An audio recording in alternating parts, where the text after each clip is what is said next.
నేను doctor Vaggu Anand Kumar, consultant dermatologist, aesthetic physician, hair transplantation surgeon, KIMS hospital, minister road, Secunderabad. నా clinic వచ్చేసి కాచిగూడ దగ్గరలో ఉన్నటువంటి యొక్క బర్కత్పురాలో ఉంది.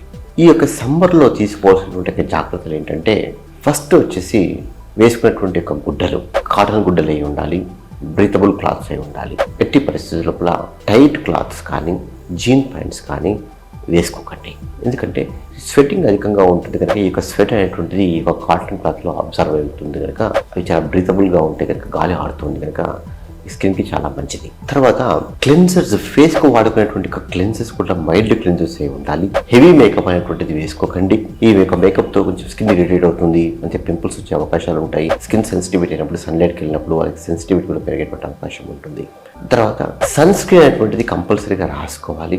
ఈ యొక్క మినిమం 50 SPF ఉన్నటువంటి సన్ స్క్రీన్ని మీ యొక్క skin type, dry skin, oily skin, non comedogenic, తర్వాత వాటర్ రెసిస్టెంట్ సన్ స్క్రీన్స్ కూడా ఈ మధ్యకాలంలో వచ్చాయి. తర్వాత సన్ స్క్రీన్స్లో tinted sunscreens, gel forms లోపల, పౌడర్ ఫామ్లో కూడా ఇక సన్ స్క్రీన్స్ కూడా వచ్చాయి.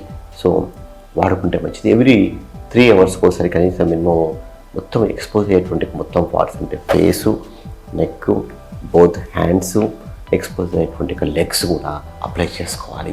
తర్వాత హైడ్రేషన్ ఇస్ చాలా ఇంపార్టెంట్. డిహైడ్రేషన్ అవుతూ ఉంటారు కనుక ఫ్రీక్వెంట్గా వాటర్ తాగుతూ ఉండాలి. ఫ్రీక్వెంట్గా మజ్జిగ లాంటిది కూడా తీసుకుంటే మంచిది. కోకోనట్ వాటర్ కానీ మజ్జిగ కానీ తీసుకోవాలి. రాత్రి సమయాల లోపల మాయిశ్చరైజర్ అప్లై చేసుకుంటే మంచిది. ఈ యొక్క ప్రిక్లీ హీట్ హీట్ ర్యాష్ వచ్చేటువంటి అవకాశాలు ఉంటాయి కనుక నైట్ టైం లోపల మాయిశ్చరైజర్ అప్లై చేసుకుంటే మంచిది. తర్వాత ఈ యొక్క సన్ అలర్జీ ఉన్నటువంటి వాళ్ళు కొంచెం జాగ్రత్తగా ఉండాలి.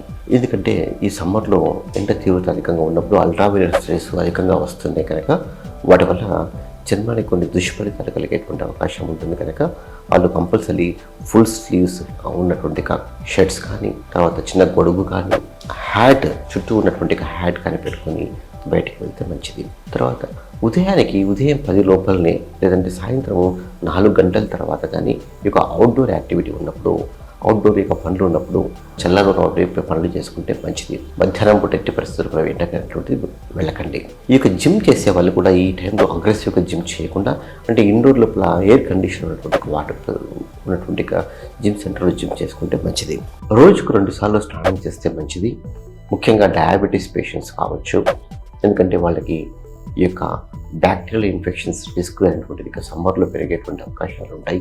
డయాబెటీస్ కూడా కంట్రోల్లో పెట్టుకొనేసి తర్వాత తామర ఉన్నటువంటి వాళ్ళు కంపల్సరీగా ఉదయం ఒకసారి రాత్రికి ఒకసారి స్నానం చేయాలి.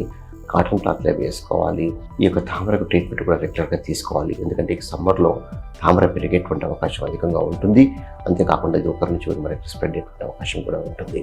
ఈ యొక్క విహారయాత్రకు వెళ్ళేటువంటి వాళ్ళు బీచ్ సైడ్ కావచ్చు, తర్వాత స్నో సైడ్ కావచ్చు, ఈ యొక్క సమ్మర్లో విహారయాత్రకు వెళ్ళేటువంటి వాళ్ళు కూడా ఈ యొక్క సమ్మర్ వలన వాళ్ళు ట్యాన్కి కానీ సన్ బర్న్కి కానీ గురయ్యేటువంటి అవకాశాలు ఉంటాయి. అందుకే వాళ్ళు వాటర్ రెసిస్టెంట్ సన్ స్క్రీన్ అనేటువంటి కంపల్సరీ తీసుకుని వెళ్ళాలి. వెళ్తే ఈ యొక్క సన్ ట్యానింగ్, సన్ బర్న్ అయ్యేటువంటి అవకాశాలు తగ్గిపోతాయి. అంతేకాకుండా స్విమ్మింగ్కి వెళ్ళేటువంటి వాళ్ళు కూడా ఈ యొక్క స్కిన్ ఇరిటేట్ అయ్యేది, క్లోరిన్ వాటర్ వల్ల స్కిన్ ఇరిటేట్ అయ్యేటువంటి అవకాశాలు ఉంటాయి కనుక వాళ్ళు కూడా water resistant sunscreen apply చేసుకుని వెళ్తే మంచిది.